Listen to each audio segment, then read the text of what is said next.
तो फिर उससे वैसी व्यवस्था भी तो होनी चाहिए। जितने लोगों के लिए भोजन अपने घर में हो, जितने लोगों के लिए बैठने की जगह हो, उतने ही लोगों को तो बुलाया जाता है। आप 40 करोड़ की व्यवस्था किए हो, तो फिर ये घटना, ये विचार का विषय है। सबसे बड़ी समस्या क्या है, जिस बारे में हम लोग बहुत मर्माहत हैं, वो ये है कि जब कल सवेरे सो करके हम लोग उठे तो हम लोगों ने समाचार देखा, शायद दैनिक जागरण का समाचार था। उसमें बताया गया था कि रात को भगदड़ मच गई है और 17 श्रद्धालुओं की मौत हो गई है। हम लोग बड़े चिंतित हो गए। मौन हम लोग रहते हैं स्नान तक। हम लोगों ने सोचा अब क्या करें, कैसे करें। फिर पता चला कि सब नाव निरस्त कर दी गई है। जो हम लोगों के स्नान के लिए व्यवस्था बनाई गई थी प्रशासन के द्वारा, समाचार आया कि वो सब निरस्त कर दी गई है, अब कुछ नहीं हो सकता है। तो हमको लोगों को लगा कि घटना तो जो बताया गया सही है। फिर हम लोग प्रतीक्षा करते रहे। 10 बजे के करीब, 10 साढ़े 10 जो भी रहा हो समय, मुख्यमंत्री जी का बयान आया। मुख्यमंत्री जी ने कहा कि कुछ रात को भगदड़ हुई है, ऐसे घटना हो गई, कुछ लोग घायल हुए हैं, गंभीर रूप से घायल हुए हैं, और अफवाहों पर ध्यान न दें। फिर उनका ट्विटर आया। ट्विटर पर उन्होंने लिखा कि अफवाहों पर ध्यान न दें। पहले भी उनका एक ट्विटर आया था, उस पर भी सवेरे लिखा था कि अफवाहों पर ध्यान न दें। उससे पहले उनका एक ट्विटर आया था जिसपे उन्होंने मौनी अमावस्या की सबको बधाई दी थी। तो जब हम लोग सवेरे उठे तो अखबार कह रहा था कि रात को भगदड़ हुई है, कुछ लोगों की मृत्यु हो गई है। मुख्यमंत्री जी का जो ट्विटर है वो कह रहा था मौनी अमावस्या की बधाई। उसके बाद फिर थोड़ी देर बाद उनका आता है कि अफवाहों पर ध्यान न दें, और उनका नाम लेकर के सभी चैनल दिखा रहे थे, जिसपे जाओ समाचार जानने की कोशिश करने पर कि अफवाहों पर ध्यान न दें। अफवाहों पर हम लोगों को लगा कि अफवाह रही होगी, वही आजकल तो बना लेते हैं दूसरे अखबार का। फिर हम लोग जो है सोच रहे थे क्या करें। फिर उनका जब वक्तव्य ही आ गया और उन्होंने किसी भी मृत्यु का उल्लेख नहीं किया, तो हम लोगों को लगा कि ये अफवाह थी, गलत बात है, मुख्यमंत्री जी को बदनाम करने के लिए किया जा रहा है। जब वो स्वयं बोल रहे हैं कि कुछ लोग घायल हैं, गंभीर रूप से घायल हैं, उनका इलाज हो रहा है, किसी मृत्यु की चर्चा उन्होंने अपने वक्तव्य में नहीं की।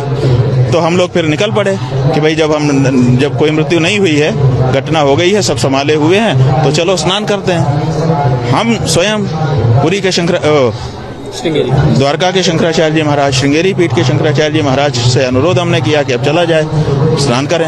हम लोग जाकर के स्नान किए। अब आप बताइए कि मुख्यमंत्री ने धोखा किया कि नहीं हमारे साथ। फिर उन्होंने अखाड़े कुल वालों से बात किया कि सब ठीक है। उन्हीं के वक्तव्य का प्रभाव रहा कि उस पहले अखाड़ों ने रद्द कर दिया था कि हम स्नान नहीं करेंगे, बाद में अखाड़े सारे संत महंत सब स्नान किए। आपने हमको धोखा में रखा कि कोई मृत्यु नहीं हुई है। हिंदू धर्म में ये नियम है कि जब परिवार में कोई मर जाता है, विशेष करके ऐसी घटनाओं में भोजन नहीं करता है कोई। हम कल एक दिन उपवास नहीं रख सकते थे उनके लिए जो चले गए, आपने उससे हमको वंचित कर दिया। हमको आपने ऐसा आभास करा दिया कि अफवाह चल रही है, कोई कैजुअलिटी नहीं हुई है, कोई मृत नहीं हुआ है। तो इतना बड़ा धोखा संत समाज के साथ, इतना बड़ा धोखा संत सनातनियों के साथ, इतना बड़ा धोखा हम लोगों के साथ कैसे इन्होंने कर दिया, क्यों कर दिया? अखाड़े की पीड़ा ज्यादा है कि आपने देश के सामने झूठ क्यों बोला, सनातनियों के सामने झूठ क्यों बोला? झूठा मुख्यमंत्री, क्या कारण है? क्यों इतनी बड़ी जब घटना हो गई थी तो आप क्यों छुपा रहे थे? तो इस बात की पीड़ा ज्यादा है कि जो घटना हुई वो तो हो गई, लेकिन इन्होंने उसको छुपाने का प्रयास किया जी। अब तो छुपाए रहे। शाम को जाकर के बोलते हैं कि वो हो गया है। आप पूरे दिन आपको पता ही नहीं था, दुनिया बता रही थी, आपको पता ही नहीं था। तो आज सबसे बड़ी जो हम लोगों के मन में पीड़ा है वो ये है कि हमारा मुख्यमंत्री झूठा है। वो इस बात की पीड़ा है कि वो हमारे साथ घटना घटती है, हम ही से छिपा लेता है, और हमको हमारे जो मृतात्मा हैं उनके प्रति संवेदना व्यक्त करने के लिए, उपवास तक रखने के लिए मौका नहीं दिया इस व्यक्ति ने। तो हम तो कहते हैं कि ऐसे मुख्यमंत्री को कुंभ पर्व रहते रहते इस्तीफा दे देना चाहिए।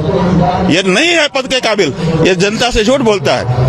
जो सच्ची बात है, घटना घट गई, उसको सामने रखो कि भाई ये हो गया है। कहाँ नहीं घटना घट जाती है, किसी भी जगह पर घटना घट सकती है।